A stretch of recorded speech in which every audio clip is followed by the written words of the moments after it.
We're excited about having you here. We're going to have I think, a really good interactive program on job hunting in the electronic age. So, well, let's get started. I'm really pleased to have two panelists. Danae Dougherty will not be here.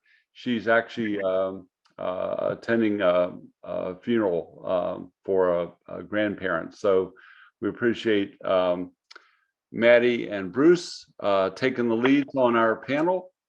And so what I'd like to do is go through our agenda, let you know a little bit about what we're going to be doing.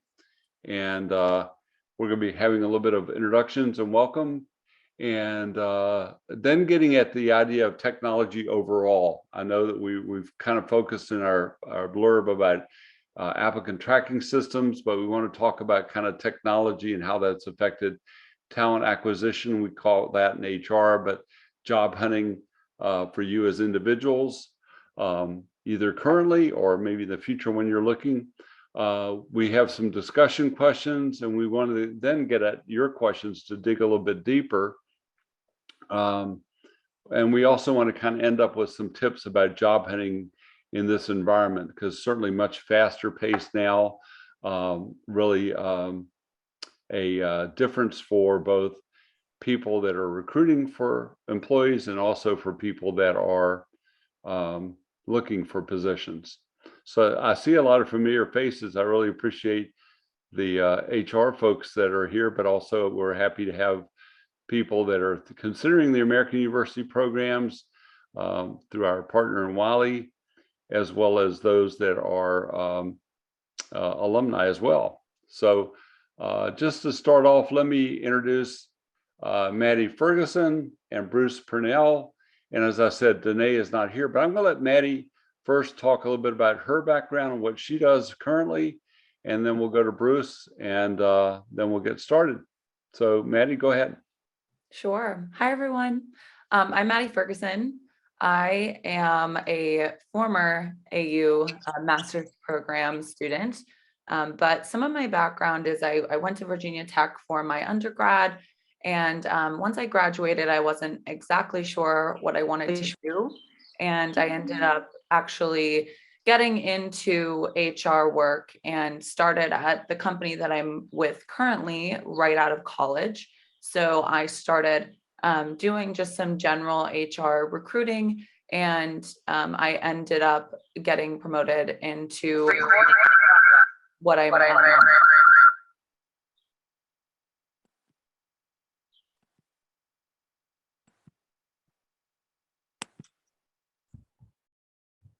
Matty, I think we lost your sound. Can you get it back on? There we go. Yep. Can you hear me now? Yep. Okay. I might as well just start over. Again, I'm Matty Ferguson. I am a former AU student in the master's program here, and I went to Virginia Tech for my undergrad. I was not really sure what I wanted to do after school, so I ended up getting the opportunity to work at Covington & Burling in DC. We are the largest law firm in the DC area, but not on a global scale. We do have offices globally. We have 13 worldwide, but we are very large in DC with about 1,500 people in our DC office. And I ended up in HR right out of college with them, and ended up loving what I was doing, loving the hiring process, recruiting process. So I ended up actually growing within the team that I'm on now, and I'm currently the staff recruiting manager on the team. Our recruiting is set up interesting at the firm, since we have the legal side and the staff side. So we have about 1,000 attorneys, 500 staff in DC, where I work on recruiting for mainly the staff side. So I do help with all of the attorney support in our 15 different staff departments. And right now we are in a hiring frenzy, as most companies are. So definitely have a lot of knowledge of what's going on in the current market. But, if you are interested in breaking into a law firm, but any company at a more junior level. I'm definitely a good person to talk to about that, since I did come into my firm at a more junior role, and I've been able to grow within that and kind of understand the process there. But yeah, just a little bit about my background, and I'm really looking forward to speaking a little bit more about, the best practices for applying and kind of what I see on a day-to-day basis. Great, thanks, Matty. Bruce Pernell, and both Matty and Bruce are graduates of the HR Analytics and Management program. So we're pleased to have our alumni back. Bruce. Yes, thank you, thank you. Super excited. It was a great program. Definitely recommend it to anybody that's interested in HR. A little bit about me. I'm a United States Marine Corps veteran. I transitioned out the military in 2015 and took an interesting route into getting into HR. I did choose HR during my bachelor's program for undergrad when I was going to University of Phoenix. I really burnt out from IT in the Marine Corps, everything breaking and having to fix it. So I wanted to do something else, and I really like that training and development and leadership approach from the Marine Corps, and I figured HR would be a good spot for me. So I did study HR in undergrad program, and then continued my education at AU and recently graduated last year.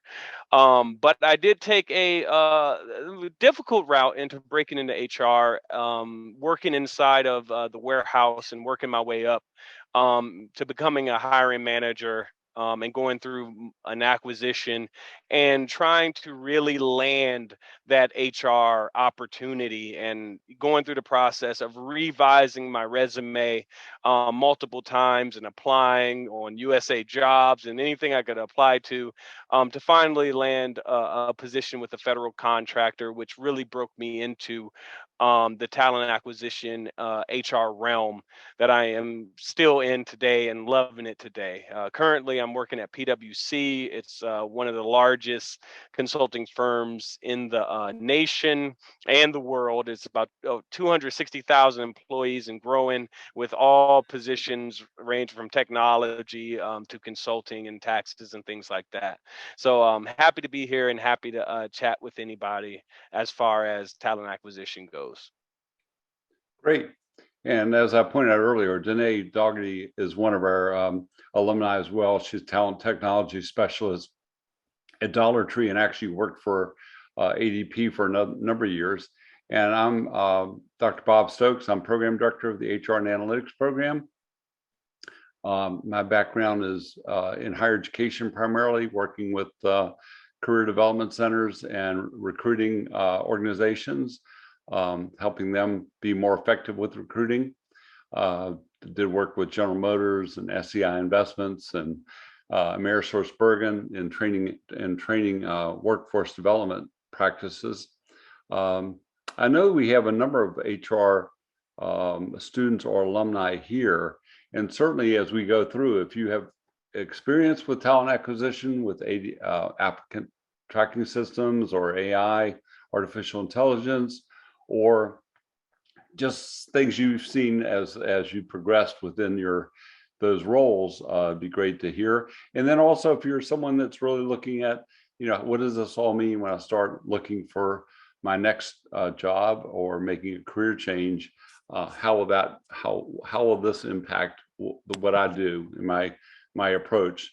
So I'd like to just touch upon kind of the broad area that we're talking about, because I think I want to make sure that we're not just focusing in on, how do you as an applicant deal with an applicant tracking system, or if you're in HR, how do you understand other factors, other issues, other resources to function. Well, an applicant tracking system is really kind of an organized way of retrieving resumes, applicant information, the storage of it, what I call the parsing of resumes or applicants, keeping it organized, making sure that candidates are able to get information back about the organization, that they're aware of where they are in the process. And also maybe going back to the system and being able to find a candidate that was applied a year ago, and you have an opening now and you're trying to look to fill that. So we'll talk a lot about the applicant tracking system and certain functions like keywords and being able to look at knockout questions that occur as applicants enter the tracking system. We'll talk about AI. I also want to highlight that I saw two different reports. One was at 98%, one was at 99% of the Fortune 500 companies have an applicant tracking system. It's interesting, the AI use, the use of artificial intelligence as part of that is a lot less. So, and there are hundreds of applicant tracking systems out there. So we're not going to just talk about one. I know in talking to Matty and Bruce, their organizations use components of it. There are some that are more enterprise oriented. So we're not going to get into, which one is better than another one, or how do you look at those in relation to, being a candidate or being an HR professional. But we'll try to cover it broadly. We also think that, it's important to highlight that technology has really sped up the process for candidates and for employers. And at a time in which there's a great need for talent, you need that to occur. But the other aspect is everybody is following the same pattern of trying to be able to respond quickly to candidates and be able to have them go through the process of being considered. And there are links to sites like Indeed and ZipRecruiter and CareerBuilder and others, and to search firms as well. And Matty and Bruce will talk a little bit about those. And then there are employer sites. The employer sites have certainly become more sophisticated in terms of being able to project the type of culture, being able to talk about the employee engagement characteristics of their organization, why their organization is a great place to work, and providing information as much as possible, because it's a two-way street, certainly in this day and age, of candidates evaluating employers and employers evaluating candidates. We'll talk about social media sites like LinkedIn and Facebook and others, and also professional associations. So what I want to do is just set the stage that we're looking at this broadly. And we're looking at it again from perspective of being a candidate or being somebody that is trying to find candidates. So what we'd like to do is make this more of a freewheeling discussion. We have some questions, and we really want to make sure that we give you guys time to ask questions, but also share what you're seeing as well. So feel free to type things into the chat window.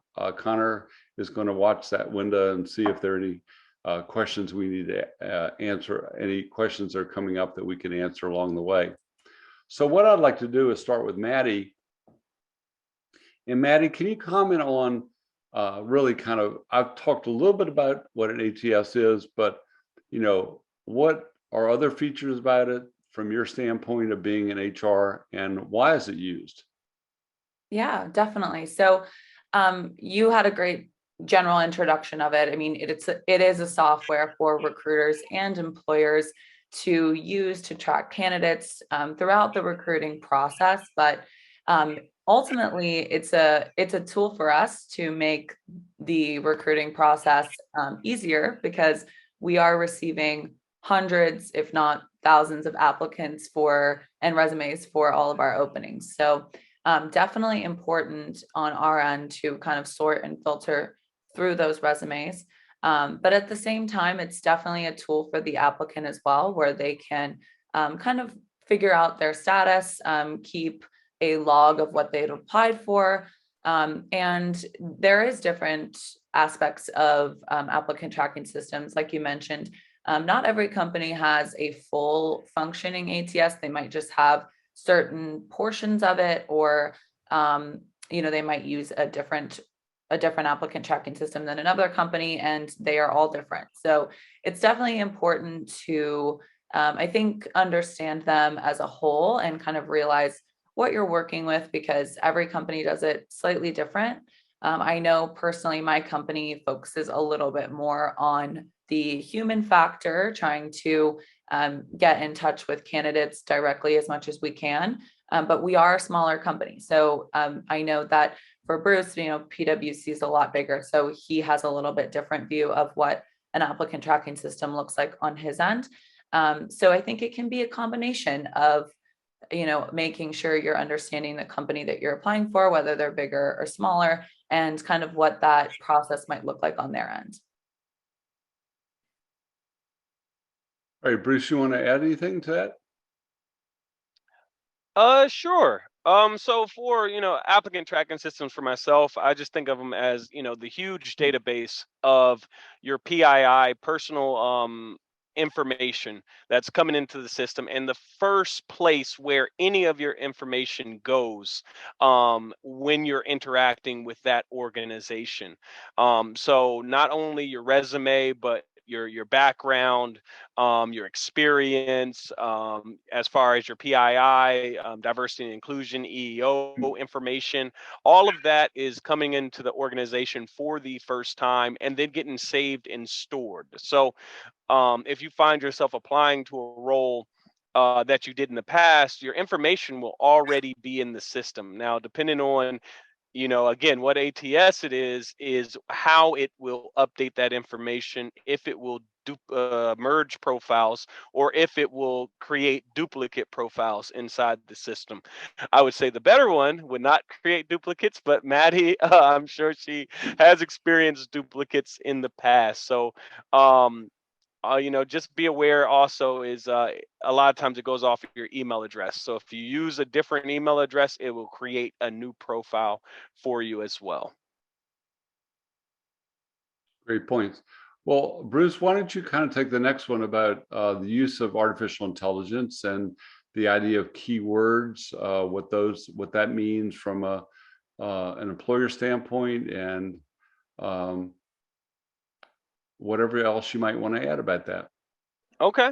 Yes, the ever-present AI. So I guess most famously used by the United States government for the federal roles that we have. So they have their applicant tracking system set up to where it is scanning your resume for keywords associated with the position. Now, the way that they use it, as it scans your profile, it is building a score based on the keywords that it finds in your resume. So if your resume doesn't have a certain score or above, it will never make it to that next step. If you look at it from more so the private sector, I've used different applicant tracking systems that have done different things. Yeah, like Taleo, we got a hot candidate score. So it would scan keywords, and if you reached a certain amount, it would give you an indicator as a hot candidate. What that meant to us as recruiters is, this candidate is most likely a good fit for this position based on the criteria of their resume and what the computer is showing. So just AI is really used to identify, based on resume alone, your qualifications and I guess talent coming into the organization. Outside of that, it also may knock you out of position too. So is rating you, and a recruiter may never see your profile based on artificial intelligence, because once you set it, it's really, white and black. There is no gray. So either you're in or you're not in. And that's kind of how, I've seen AI used recently in the modern market. But Matty, did you have anything to add? Yeah, definitely. I think, yeah, you make great points about what AI is currently used for. I do think in the private sector, it's not as common as it may be in the next couple years. I think we're going to see it start to become more common. But I think that employers are also aware of the downsides that AI can have. So I think that they're factoring that in because, we're not always completely sure to rely on AI for cultural fits and things like that. So I think that a lot of employers are aware that there are some downsides in AI and that it can rule out a possible good candidate, but it does a really good job at making sure that we're also reaching candidates that aren't necessarily on the market. So making sure that we are able to identify those kind of candidates that are just on hold and aren't sure that they, may be a fit for a role. So I think that could be helpful from the employer side with AI. But again, as an applicant, just know that it is scanning for those keywords like you mentioned, and making sure that if you have a specific job in mind that you're looking for and you believe that, AI is being used or it could possibly be used, just a good rule of thumb for all applications is to include some of those keywords so you're not immediately cut out of the hiring process there. Yeah, let me follow up with Bruce. You were talking about kind of being a hot candidate. Like, what are the types of background qualities that would elevate you as a hot candidate? Can you? I don't mean to put you on the spot, but No, that's fine. what do you think? Well, based on AI, so this is without us recruiters getting a chance to even view that candidate. It is basically saying that, let's say a HR position. Well, you mentioned human resources 15 times in your resume. What other keywords are associated with human resources? Talent acquisition, HR generalists, benefits, employee regulations, and so it's taking all of these words to give you a score of whether you're a good fit, great fit, or the best fit for the position. And yes, as Matty was saying, it is becoming more sophisticated as machine learning gets incorporated into our systems that we're using today. I think, yes, in the next 3 to 5 years, we're going to see that machine learning, artificial intelligence start to predict a little bit better, how a candidate is really rated based on their resume. But right now, I've only seen it just take keywords and say, hey, this person's a fit based on keywords, not based on the entire bullet or the entire sentence of what it's saying. Good Yeah, point. I don't think you're going to be seeing a large number of employers that have that full machine learning capability yet.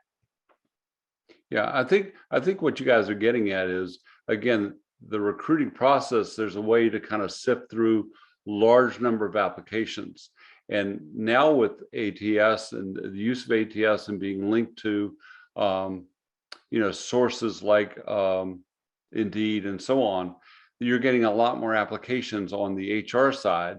And so, how can you sift through those? So I think, Matty, you make a really good point that some of the concerns about AI are the biases that occur in terms of people's technology skills or their level of experience, or certain colleges maybe that they're not aware of. So I do think that you are seeing what I found in terms of my research is you're seeing organizations that may have some knockout questions at the very beginning to see, are you a serious candidate for this position? Because again, the fact that there's more openness to potential candidates is a good thing because you're spreading a larger net out there. But the downside is you're probably also getting a lot of people that are applying and are really not a good fit for the organization. And so I think that's the balance that you have is being able to have the large net to be able to attract a good quality pool of candidates, and at the same time be able to have a way to sort through those. I think what I'd like to do is kind of move it into kind of being somebody being a candidate, like with what you know about AI, with what you know about applicant tracking systems, both of you being in the recruiting field for a while. What advice would you give people in applying? How would you know what the keywords are? How would you know if I'm in another part of the country, how to make them aware that I'm really willing to move. So Matty, you want to start us off on that? Any advice that you would give? Sure. Yeah. Well, first things first, if you have a job that you're really interested in applying in, I suggest you are thoroughly reading through that job posting, because, you might be able to read through it and say, you know what, I'm not really sure that this is the perfect fit for me. So before you even apply, you might be able to figure out that you might not necessarily fit this profile. But if you are super interested in applying, make sure you're reading through the posting and then maybe determining some keywords that you feel like you also have that are in the posting. But again, do not copy from the job posting, because hiring managers and the HR team will realize that it is pretty much exactly the same as the posting. So I definitely think that you should make your top skills and qualifications easily visible in terms of applying, and make sure they are matching up with the job posting there. But if you're not fully reading through the posting, it can be difficult to know what you need to highlight. So that's definitely important. And yeah, just making sure you know what skills you have to bring to the table that are maybe outside of the job posting that could be a benefit to someone as a candidate in the role. So, if I was applying for a role in HR and I had all of the necessary qualifications for a benefits role, maybe I add in some other aspects of HR to show that I have worked in a cross-functional space and I can do more than what the role is requiring. So I think that's important to list as well. Okay, Bruce, advice you would give? Yes, and I saw a couple questions here. Where would we find those keywords? And again, Maddie just alluded to it.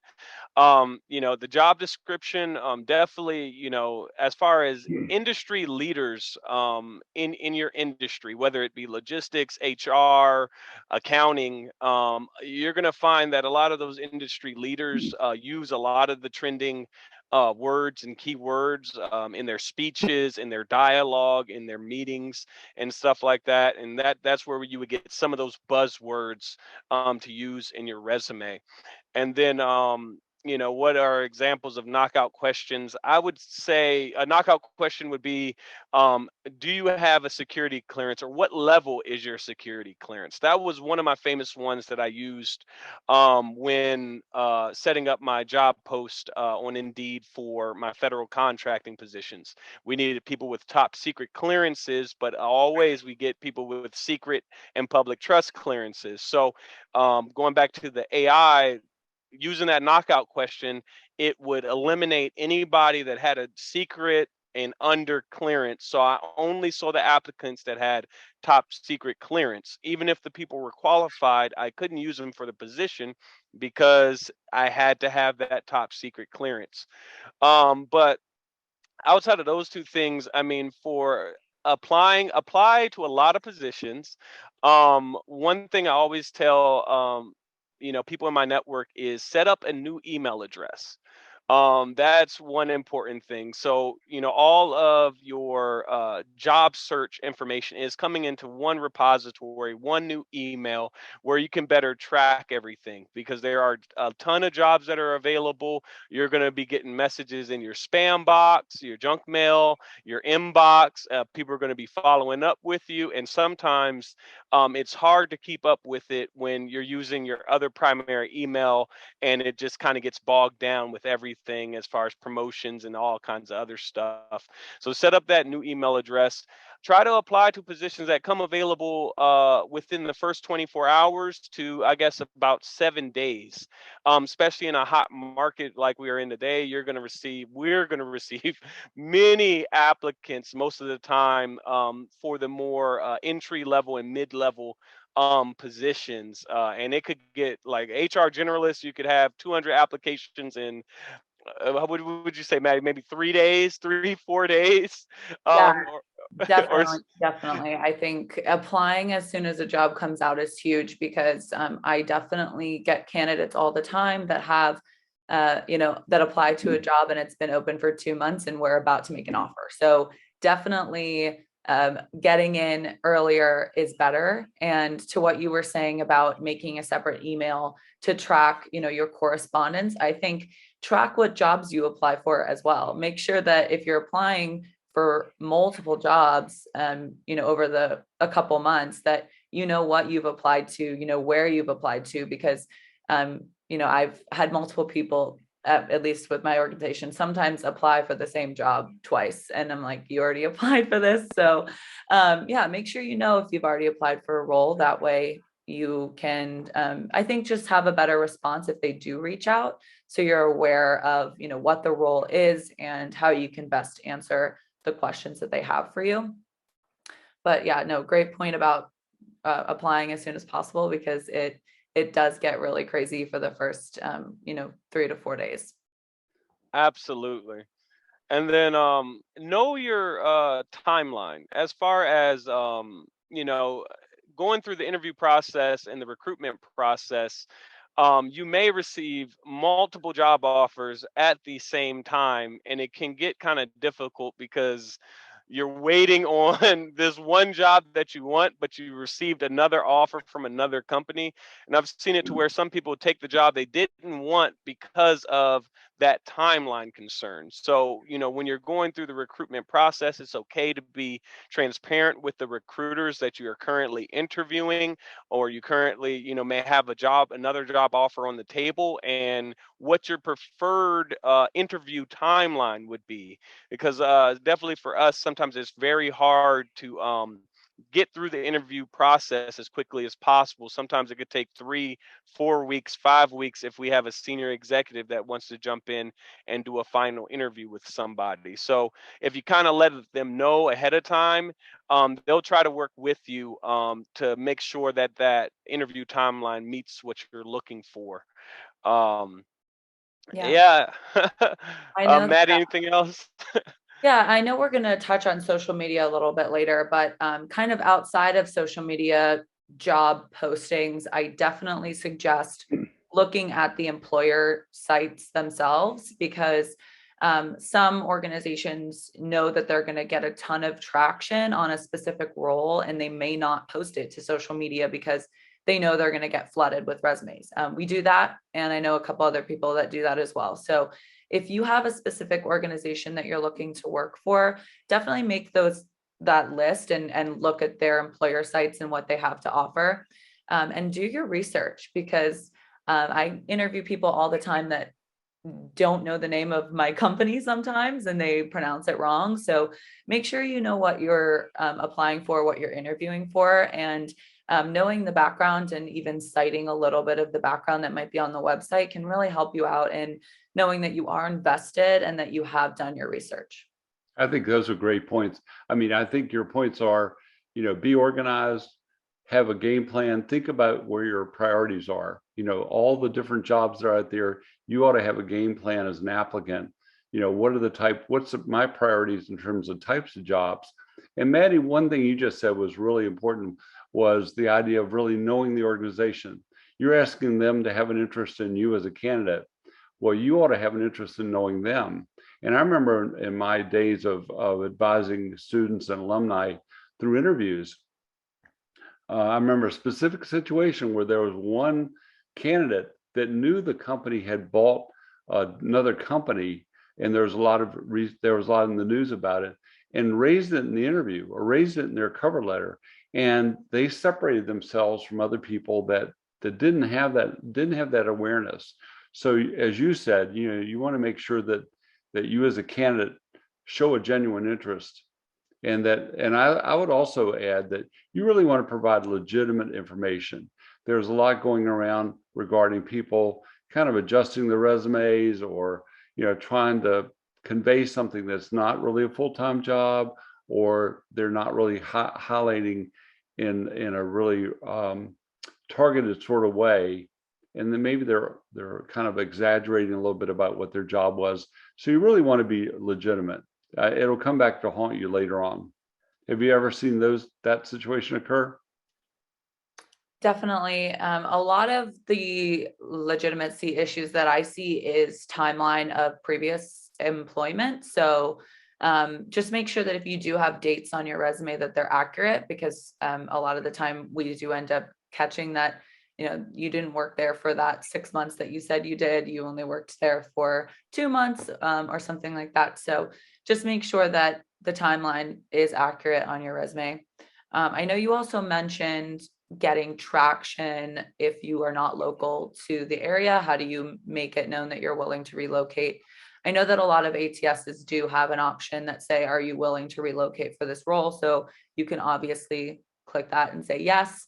And again, emphasis on timeline. What is your timeline for relocating? If you are going to relocate, or if the job is fully remote, we're seeing that obviously everywhere now. So that's not necessarily an issue, but knowing that you are willing to work, with people in a potential different time zone when you might have different hours, just knowing the potential frustration with that, because that can definitely come up. I know with my company, we hire people out in California and we're DC based. So just knowing that if you are communicating with people in DC on a regular basis and you live in California, that you might have some communication struggles in the role, that's to be expected. But I think, yeah, as long as you are putting that on an ATS, or you have a cover letter and you want to emphasize that you are willing to, either work remote from your current location or relocate, that's another good place where you can emphasize that. Good point. And what about, say if I know somebody that's an employee and they're referring me for the position, is there anything in the ATS that would allow you to tag that, or what's the process that you would want to elevate that, so maybe that would make you stand out more as part of a group of candidates? Either one of Yeah. Majority of ATSs will have a employee referral tab where you're able to refer in a friend, a colleague, a spouse to a position at the firm or company. And then it will go in and get tracked a certain type of way, right? PwC, anytime we do a referral, the person is tagged as an employee referral, and then there is an added urgency to speak to the people that are referrals, because we want to show our employees, hey, we care about your network and the people that you're referring. So we want to make sure that we are screening those people that are being referred to our company. On the flip side, if you're internal to the organization, sometimes there are incentives, employee bonuses, and things like that for referring top-notch candidates to the firm. They may come with some stipulations. You have to be there for 90 days, or they have to be there for a year for you to receive your bonus or something like that. I would say definitely, as an employee referring somebody, just know what the process is, because HR does get yelled at a lot that people didn't receive their bonus from referrals, for sure. Okay. Yeah, so similar on my end for referrals, but since we're a little bit smaller, we're able to receive resumes kind of directly from the people that work at the company. So they can send it to HR generally, but a lot of the time I will know the person who is giving me the referral. So they'll email me directly with the person's resume, so I get my eyes on it immediately. So if you do want to work for an organization that's a little bit smaller, they're probably going to be your best bet, because they'll probably get your resume in front of someone who's looking at it versus just an ATS. But at the same time, like Bruce said, ATSs do create that urgency with referrals as well. So you're pretty good, in a good spot if you do get a referral either way. Okay, great. What if we move to the next question? Bruce, you want to take this one about the personal brand and resume? Yeah, absolutely. So, yeah, as I said during my introduction, I did have to go through a personal rebranding. Coming out, well, a couple times, transitioning out of the military and trying to market myself as a civilian.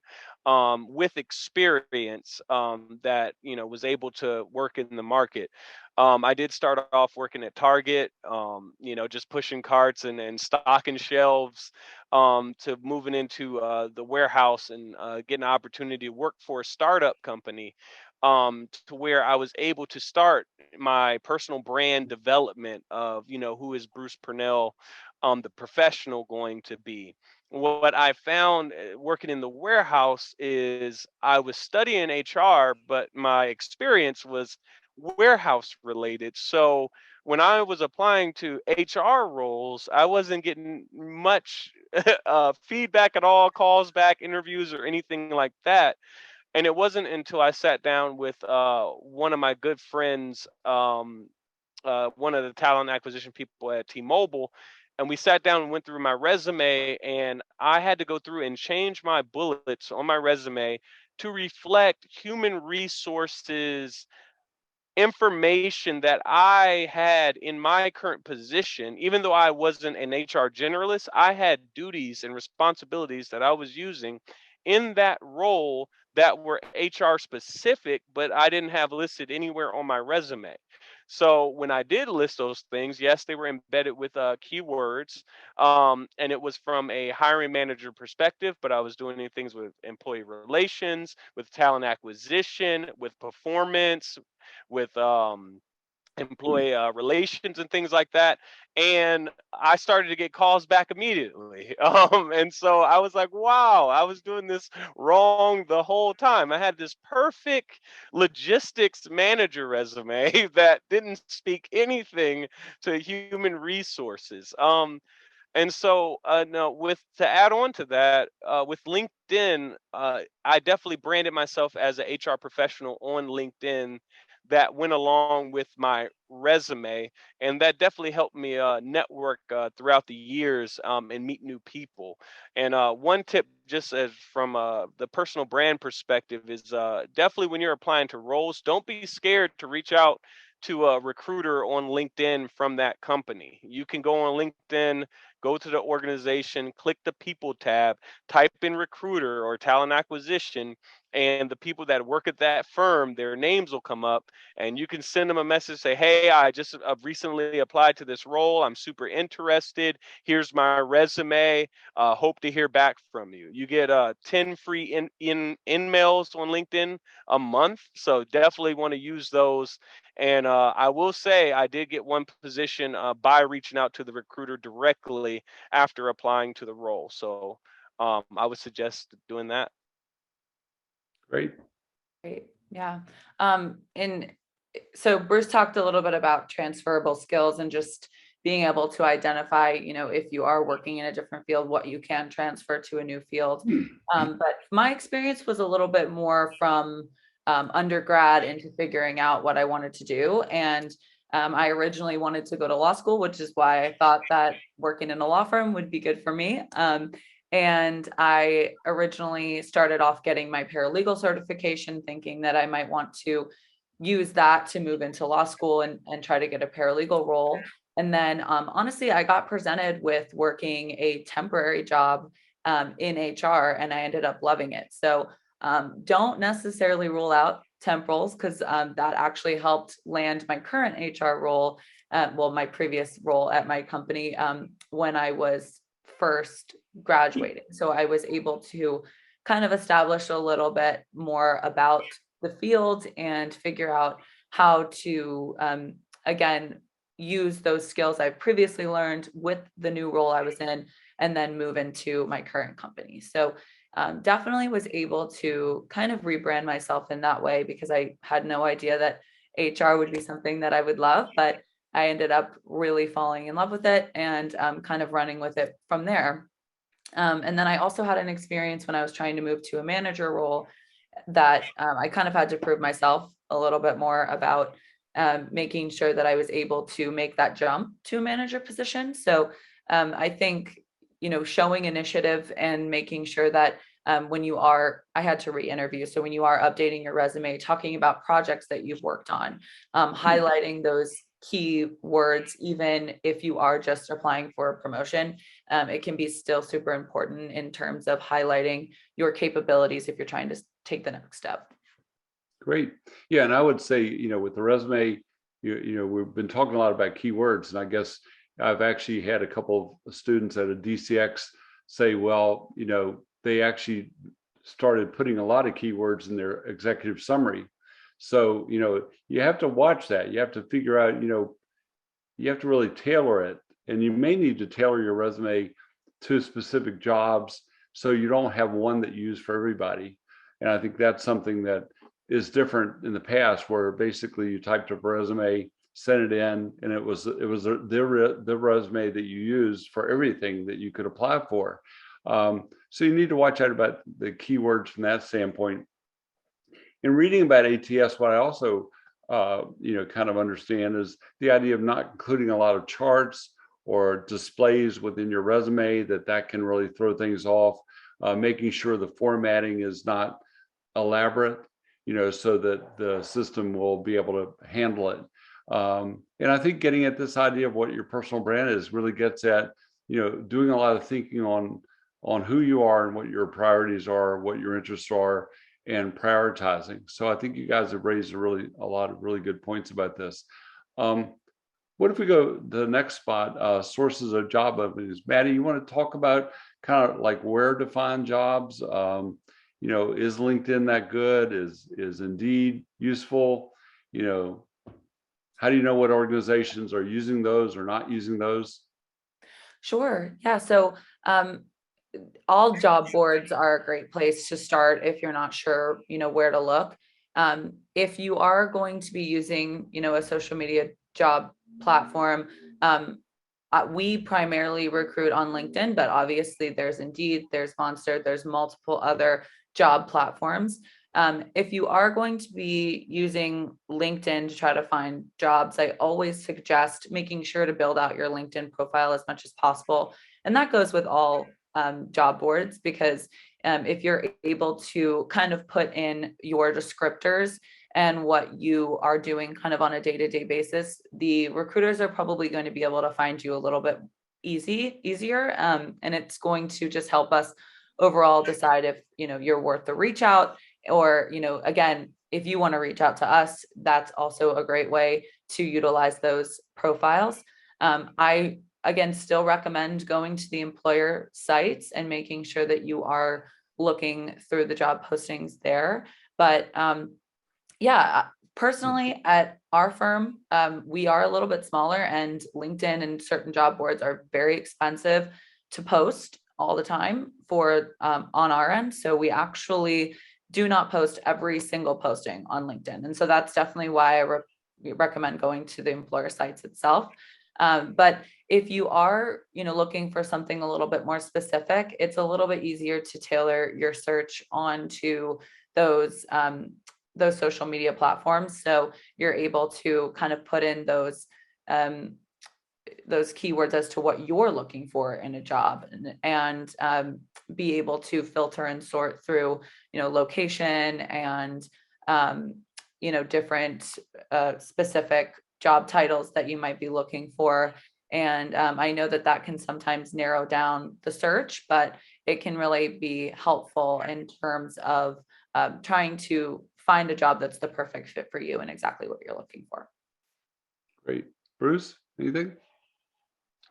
Yes, just some background on different job boards to use.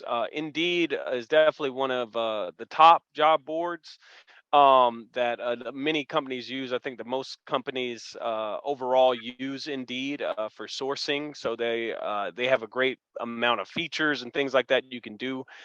They also use Boolean search technology. And you can use it in reverse to look for jobs when you're trying to specifically find a certain type of job for yourself. Monster is interesting because from a recruiter standpoint, you don't have to wait for the candidate to respond to you to get their contact information. So with Indeed, we send a message, but we cannot see your phone number or your email address until you respond back to it. So it slows down the recruitment process. On Monster, I can pull up your resume right then and there and give you a call, send you an email, and we can start chatting right away. So there's some organizations that prefer Monster, being able to get in contact with their candidates as quickly as possible. Clearance jobs, if you're in that federal contracting or government space, definitely the best place for people with clearances. Dice, if you're in that IT technical realm, is a great place for software developers, cybersecurity people, anybody very techy. Dice would be a good job board for you. Career Builder, from a recruiter standpoint, I have tried to use it, but this was specifically for federal contracting, and I wasn't finding many cleared candidates for it. So not saying they're not the best. I'm sure they are, but I just didn't use them that much in the federal contracting space. And overall, never had that much success with ZipRecruiter. Um, One thing I will note, especially for people with your personal information being your email address and your phone number, yes, setting up that new email address for yourself, but maybe using a Google Voice number or a WhatsApp number, because some of these job boards, like a ZipRecruiter, a lot of people will get a hold of your information, and that's where you'll start receiving many spam calls because they have your phone number now and they just keep calling you, calling you, calling you. So when I'm searching for a job, I tend to start getting those spam callers. So I did move over and started using an alternate phone number when looking for jobs. Yeah, and Bruce mentioned Boolean search. If you're not familiar with that, I definitely suggest doing some research on it, because it can be used on the candidate side as well. And it's basically just figuring out how to tailor your search to find exactly what job you might be looking for. So there's a ton of articles out there talking about the Boolean search and kind of how to use that and the best practices for it. Great. Well, let's take a second and kind of let you folks. I'm trying to get my board up here that I can see all your pictures. But anybody have any questions or any comments you want to add? There's some questions in the chat, Professor. Okay. Um, You guys want to look so at those and yeah, I think the last one we stopped at was after Michael Gracie at 12:24. So Tamara, is it more beneficial to follow that XYZ method with numbers to create resumes, accomplish X by Y to complete X, or you can write your resume with regular wording? Yeah, that's one cool tip to definitely use. Definitely those exciting words, achieved this or assisted with, or, was a significant a part of. I would say one thing I would say as well is try to infuse some employee metrics or some KPIs into some of your bullet points, especially if you're talking about one of your achievements that you had. It's okay to throw some data analytics at them. I did X amount of this during this time span, and we were able to grow by this percentage, is something that I think hiring managers definitely they love, because they just love data and data analytics. So they really like that kind of stuff. Definitely. I think Beverly said, is for positions that require letters of recommendation, is there a preference coming from former supervisors, professors, things like that? At my organization, we're pretty strict on that. We do really, really prefer supervisors, previous supervisors, or professors, but colleagues don't necessarily give the same type of response as a previous supervisor does. So if you're able to have that, I think that's always going to give you a leg up. But obviously, we also do accept previous performance reviews. Some companies do as well. So if you have a really good previous performance review that you want to share, that could always, help you out as well. Agree. And then also on your resume too, if you would like, include your references there. It just saves, the recruiters and organization a step. If they already have the references, they can go ahead and contact somebody and, verify you and keep it moving.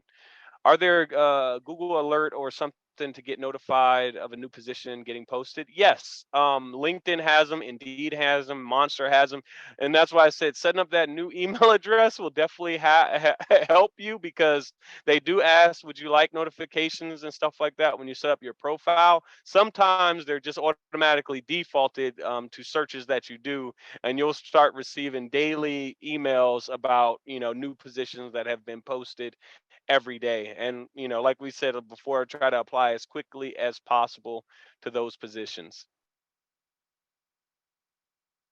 Yeah. So the next one is, what red flags on candidate applications and resumes do recruiters frequently spot?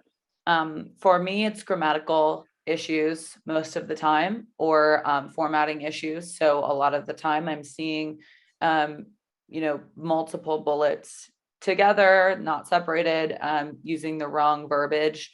And we have a lot of departments, especially at a law firm, which is so I think writing based, that a lot of the time we focus a lot on grammatical issues. So that's one of the big red flags that we notice right away. In terms of other red flags, like I mentioned, some dates, if they're incorrect, we also have a pretty strict background process compared to a lot of other organizations. So those things will get flagged in that background check. So I think just making sure that everything is up to date and accurate, but have someone else take a second glance at your resume, because you're probably not always catching some mistakes, or someone else might be able to say, I didn't really understand what you meant by this bullet. I think you should maybe elaborate or change the verbiage. So I think that a lot of the time having a second set of eyes can help as well. Agree. The second part of that question was red flags for an ATS. So do you want to take that one, Bruce? Yeah. Well, I mean, some red flags for ATS is definitely, I think Professor Stokes, he alluded to it earlier as well, is formatting on the resume. Sometimes, if your resume is saved as a PDF or well, not PDF and not document, but any type of other format, it won't work well with the applicant tracking system. Your formatting will be off, or the recruiter will not be able to download it, or there will be some significant challenges that slow down the process and may get the recruiter to move on to someone else, because sometimes fighting with that system isn't the most fun thing you want to do at 8 a.m. in the morning. So yeah, that's one I would say. Moving on to the next question, what applicant tracking systems are you using? What features have you found most helpful in your company's ATS system, and what features would you like to have in your ATS system? Oh my gosh, all of the features, as many features as I could get. So in the past, right now we have Workday, and we're also using a CRM tool called Smashfly, because we have almost an internal recruiting RPO organization, like pumping candidates into the Workday system. So we're using a specialty kind of process to do that, but we want to make it better. But I've used ISOMs, I used Bamboo HR, I've used Taleo, Clear Company. One of my favorite features was being able to bring in multiple resumes at one time. Because as a recruiter, when we're sourcing and looking for talent, a lot of the times, like say Monster, we're downloading many resumes, many resumes during that 45-minute to an hour sourcing period. And then we need to get them all in the system. And one of the most painful things is doing it one by one by one. You can imagine how much fun that is on a Monday. So one of my favorite features was definitely being able to bring multiple candidates into the system at one time, or anything that you could do in a group in the ATS system is pretty amazing. And then Matty, you want to take the second part of that question? Yeah, well, the ATS that we use Workday, And we also use a legal system called VI. So that's a little bit more geared towards the legal industry, but we can use it for any department at our company. So those are the two that we use. I really enjoy the workday aspect that we do have. It's can be confusing at certain points, but we have an integration between that and VI. So sometimes there can be some issues with the integration portion. But for the most part, I think my favorite feature is probably being able to review previous applications if somebody has applied. So having that all in one place and not having to go to 40 different spots to figure out if we have any communication with this previous applicant. So just having that all condensed really makes it easier for me. And then how has your ATS tackled the Great Resignation and part-time contract workers?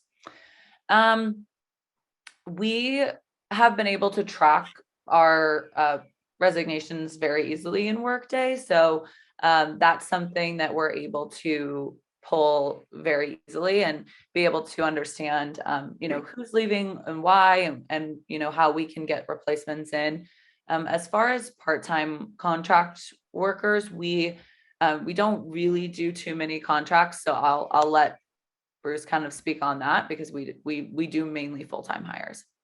Yeah, us as well at PwC, but when I was with federal contracting, it just put a extra strain on us as the recruiters. So our hardest requisitions or jobs that we were trying to fill were the part-time positions, especially if they had a skill set associated with that part-time position.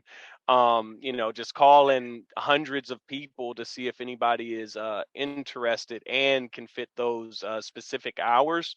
But on the flip side of that, what did the ATS do? It just provided us data to take back to our hiring managers to let them know what our bottlenecks were, what our challenges were, why people were saying no. So the different reasons and statuses that people had for declining the position or not being interested in the position. So we could go back to the government or the government client and say, hey, we know we want to fill this position, but this is some of our challenges, and maybe we can work out some amendments to the contract to make this sourcing easier, or maybe you don't even want this position anymore. Maybe we need to convert this to a full-time hire, and maybe that'll be better beneficial to you in that aspect.